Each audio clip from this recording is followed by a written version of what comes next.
I want you to think a moment with me. What's the first thing that comes to your mind when you hear the grace of God?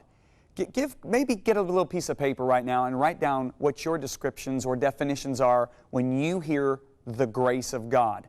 Now, many of you may be writing down forgiveness. You may be writing down salvation. You may be writing down God's love. You may be writing down His unmerited favor that's a free gift. And all of these are absolutely accurate, correct answers. But what I'm curious about is how many of you on your paper right now or in your mind, your list that you're making in your mind, how many of you have written down empowerment? You know, it's interesting. We did a survey on what the grace of God means to thousands of American Christians. Now, on this survey, they were simply asked to do exactly what I just asked you to do. What is your definition or description of the grace of God? Write it down. It can be one word or several words. It is interesting, the answers that I just gave were the overwhelming majority of the answers that were given. However, only 2%, and it's actually less than 2%, were that grace is God's empowerment. Now, what's interesting is this. God Himself literally defines grace as His empowerment. He says in 2 Corinthians chapter 12, verse 9 to the Apostle Paul, he said, "My grace is sufficient for you, for my power is made perfect in your weakness or inability." God literally defines grace as His power. If you look at Peter makes this statement in 2 Peter chapter 1, verses 2 and 3.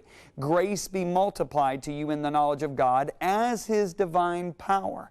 If you look at Hebrews chapter 12, verse 29 and 30, God says, "Therefore, since we're receiving a kingdom which cannot be shaken, let us have grace whereby we can serve God acceptably." Grace gives us the power to serve God acceptably. Now, you say, "John, this is just semantics or definitions." No, it's not. Because here's what the Bible says. The Bible says that we literally apprehend the power of grace through faith. In other words, when we believe what God has spoken, then it becomes a part of our life.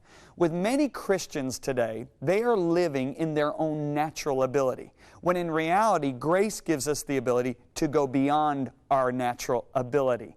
You see, if 2% of the Christians believe that grace is God's empowerment, that means 98% or 980 believers out of 1,000 are literally living this life in their own strength, no different than the world. This is the reason why we've got so many of the difficulties and the problems and even sin in the church, and that seems to be evident in the world as well, is because we're not living in God's ability. God has called you to live extraordinarily. This is not a dream. This is His desire. This is His passion. This is His will for your life. What does it mean to live extraordinarily? It means to go beyond the norm, beyond the usual. It's the opposite of living normal. It's to break out of the status quo.